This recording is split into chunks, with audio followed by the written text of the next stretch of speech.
हरि ओम तत्सत् श्रीमते रामचंद्राय नमः। श्रीमते रामानंदाचार्याय नमः। श्रीमदूकदासाय नमः। ओम नमः परमहंसास्वादं चरणकमलचिन्मकरन्दाय भक्तजनमानसनिवासाय श्रीरामचंद्र। श्रीराम जय जय राम। श्रीराम जय जय राम।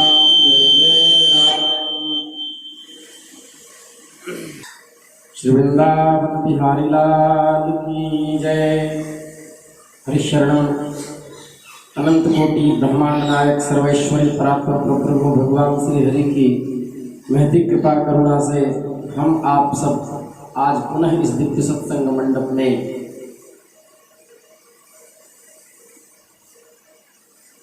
सत्संग लाभ प्राप्त करते हैं। हम लोग चंद्रवंश का वर्णन सुन रहे थे।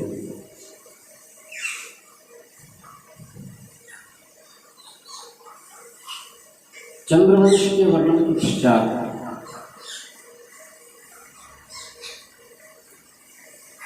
ऋचिक, जमदग्नि और भगवान परशुराम का चरित्र प्रारंभ होता है। उर्वशी के गर्भ से पुरुरवा के 6 पुत्र हुए। आयु, श्रुतायु, सत्यायु, रय, विजय और जय।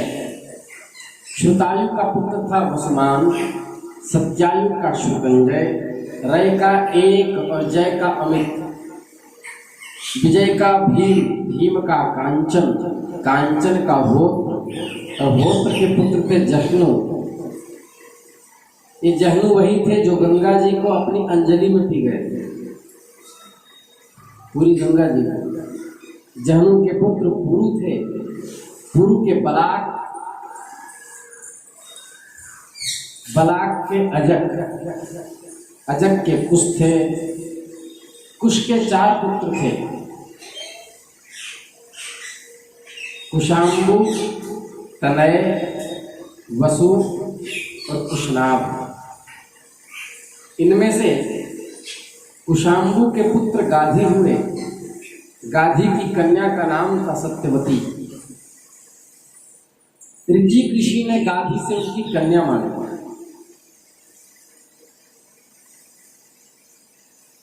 तो दहेज की उन्होंने मांग की। कहा कि हमारी कन्या मिलनी कठिन है। अर्थात विश्वामित्र की बहन थी सत्यवती। तो ऋचिक ने कन्या मांगी। तो बोले आप 1000 ऐसे घोड़े ला करके हमको दीजिए जिसका संपूर्ण शरीर श्वेत हो पर एक एक कान श्याम वर्ण का हो। अश्वमेध में ऐसे घोड़े उपयोगी हैं, अश्वमेध यज्ञ में। तब गाधी ने यह बात कही तो ऋचिक मुनि उनका आशय समझ गए। वो भगवान वरुण के पास जाकर वैसे ही घोड़े ले आए, क्योंकि वरुण लोक में ऐसे घोड़े पाए जाते हैं। उन्हें देखकर सुंदरी सत्यवती से विवाह कर लिया। एक बार महर्षि ऋचिक से उनकी पत्नी और सास दोनों ही पुत्र प्राप्ति के लिए प्रार्थना करने लगे कि ऐसा कोई अभिमंत्रित करके चरु उत्पन्न करो जिससे हम और हमारी पुत्री दोनों गर्भवती हों, क्योंकि सत्यवती के भाई न थे और उसका कोख भी सुना था। अर्थात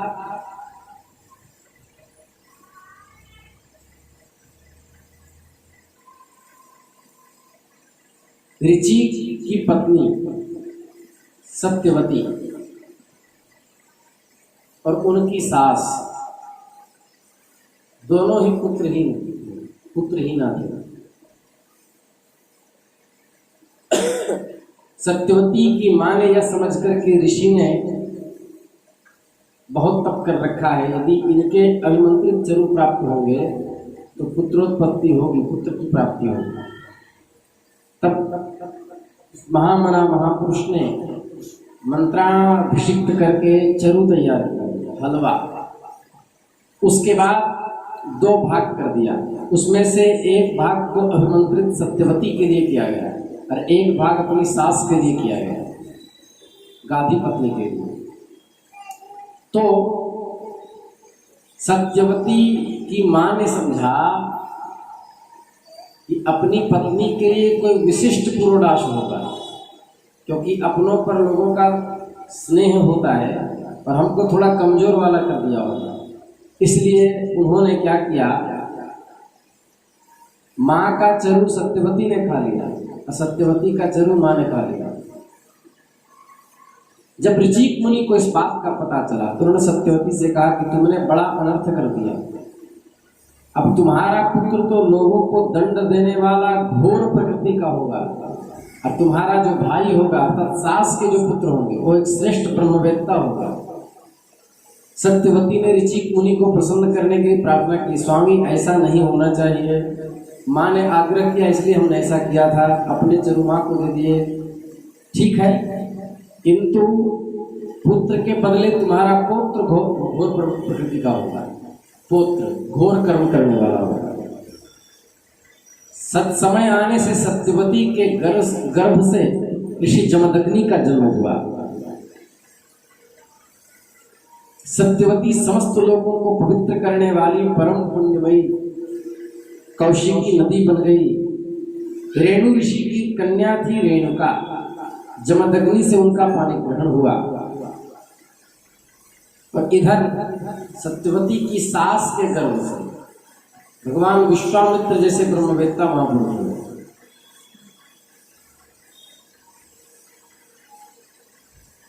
रेणु ऋषि की कन्या रेणुका से महर्षि जमदग्नि का पानी ग्रहण हुआ।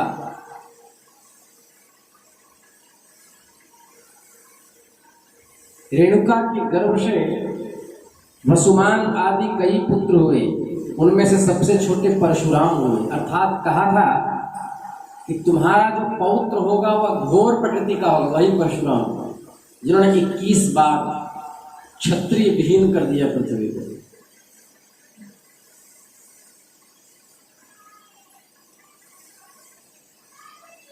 यद्यपि यमाहुर्वासुदेवांसं हैहयानां कुलांतकं त्रिसप्तकृतो य इमां चक्रे निक्षत्रियां महीम। यद्यपि क्षत्रियों ने उनका थोड़ा सा ही अपराध किया था, फिर भी यहाँ देखिए समाधान दे रहे हैं। जो क्षत्रिय दुष्ट प्रकृति के हो गए थे, ब्राह्मणों का तिरस्कार करने लगे थे, रजोगुणी विशेष करके तमोगुणी हो गए थे, मांस भक्षी हो गए थे, पृथ्वी पर जो भार हो गए थे, उन्हीं को भगवान परशुराम ने नाश करके पृथ्वी का भार उतार दिया। अर्थात सात्विक क्षत्रिय, उन पर आघात महर्षि ने नहीं किया।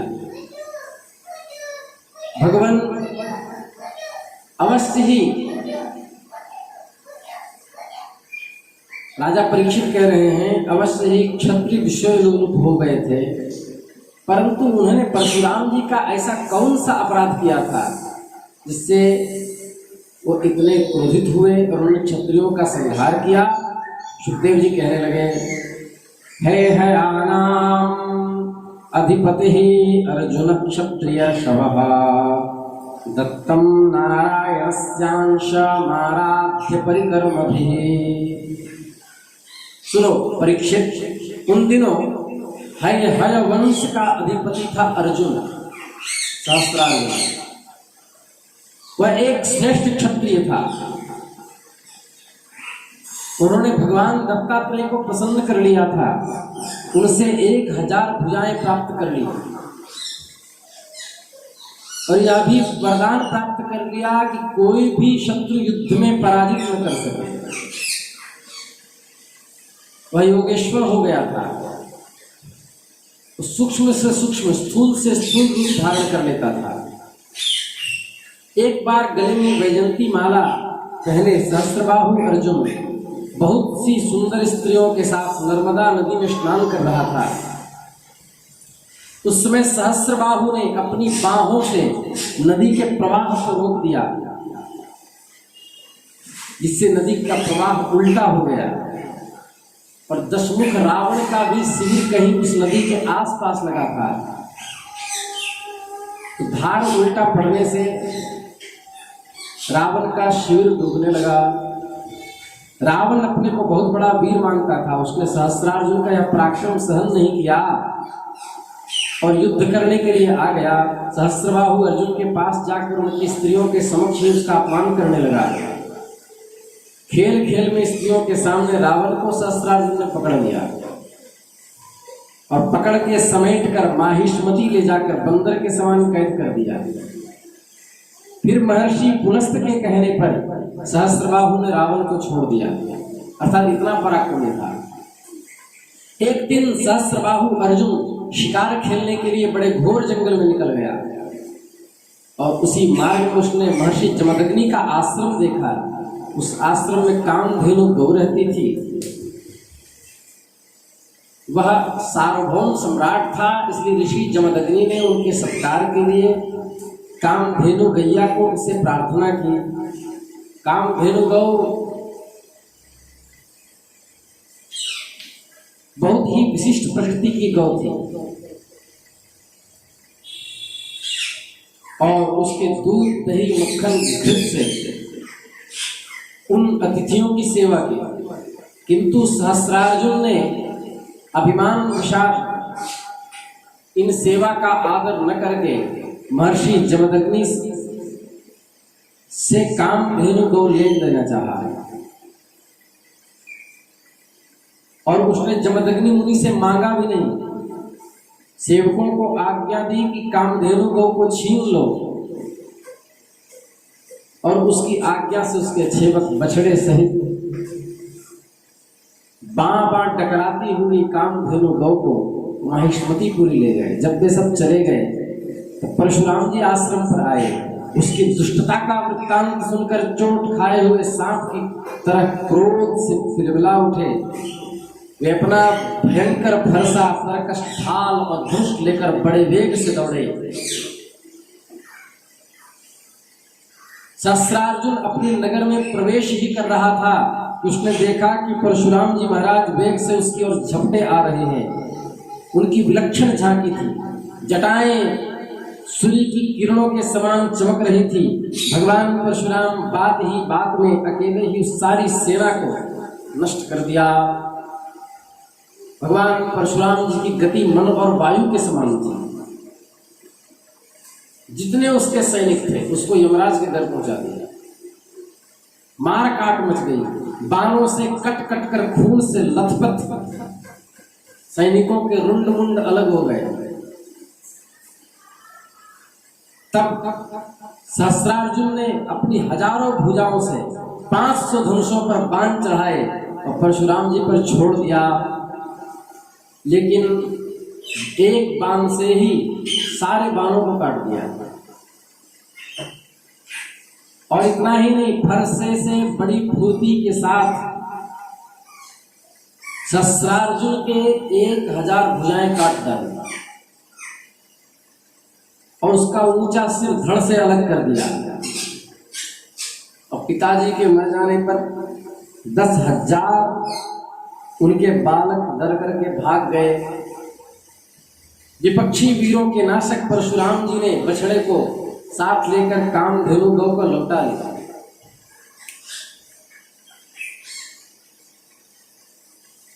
उन्होंने उसे अपने आश्रम पर लाकर पिताजी को सौंप दिया। जमदग्नि मुनि ने कहा, हाय हाय परशुराम, तुमने बड़ा पाप किया है। राम राम, तुम बड़े वीर हो, परंतु सर्वदेव में नरदेव का तुमने व्यर्थ ही वध कर दिया। वयम ही ब्राह्मणास्तात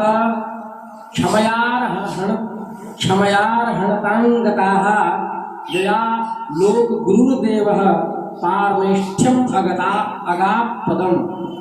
बेटा, हम लोग ब्राह्मण हैं, क्षमा के प्रभाव से ही हम संसार में पूजनीय हैं। और तो क्या, सबके दादा ब्रह्मा जी भी क्षमा के बल से ही ब्रह्मपद को प्राप्त हुए। तुमने कैसा अनुचित कार्य कर डाला। बेटा, सार्वभौम राजा का वध ब्राह्मण की हत्या से भी बढ़कर है। जाओ, भगवान का स्मरण करके अपने पाप को धो, तुमसे अनुचित कार्य हुआ है। सुखदेव जी कहते हैं पिताजी की यह आज्ञा परशुराम जी ने मांग ली और आश्रम छोड़ करके तीर्थ यात्रा के लिए चले गए। एक दिन की बात है, परशुराम जी की माता रेणुका गंगा तट पर गई हुई थी। वहां उन्होंने चित्ररथ गंधर्व को अप्सराओं के साथ विहार करते देखा। वे उनमें आसक्त हो गई और इधर चित्ररथ की ओर उनका चित्त खींच गया और जमदग्नि महर्षि के हवन का समय हो गया। जल अभी आया न था और ये बात उनके विस्मृत हो गई और वो चित्ररथ को देखती रही। एकाएक जब स्मरण आया तो डर करके हाथ जोड़े कलश लेकर के महर्षि के सामने खड़ी हो गई। जमदग्नि मुनि ने अपनी दिव्य चक्षु से यह देख लिया कि मेरी पत्नी से मानसिक दुर्विचार हुआ है। ऐसा देख करके क्रोध करके कहा, मेरे पुत्रों इस पापिनी को मार डालो। ये मेरी पत्नी योग्य नहीं है क्योंकि इसने मानसिक विहार किया है, इसने सतित्व धर्म का पालन नहीं किया। परंतु किसी भी पुत्र ने उनकी आज्ञा स्वीकार नहीं की। भला अपनी माँ को कौन मारेगा? परशुराम की ओर दृष्टि डाली, कहा बेटा माँ का गर्दन उतार दो। तो जैसे ही परशुराम जी ने पिता की आज्ञा सुनी, फरसा उठाया, जय सिया राम, रुंड अपनी माँ की अलग कर दिया। जमदग्नि बहुत प्रसन्न हुए, बोले बेटा तुम्हारी जो इच्छा हो वह मांग लो। परशुराम जी ने कहा पिताजी मेरी माता और सब भाई जीवित हो जाएं तो उन्हें इस बात की याद न रहे कि मैंने उन्हें मारा था। अब ध्यान से सुनिए, यहाँ एक श्रवण करने योग्य वार्ता है। क्या पिता आज्ञा दे तो माँ का वध कर देना चाहिए? ऐसा कदापि नहीं करना चाहिए।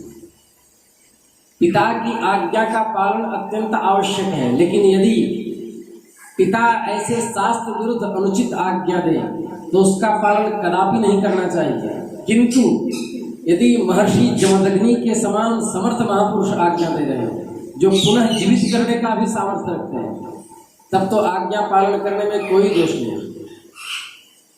आजकल क्या इसी उदाहरण को लोग अपने जीवन का आधार बना लेते हैं कि परशुराम जी ने अपनी मां को मारा था, लेकिन परशुराम जी ने पिताजी से वरदान मांगे और उनकी मां और भाइयों को भी जीवित भी कर दिया। अर्थात महर्षि जमदग्नि समर्थ महापुरुष थे।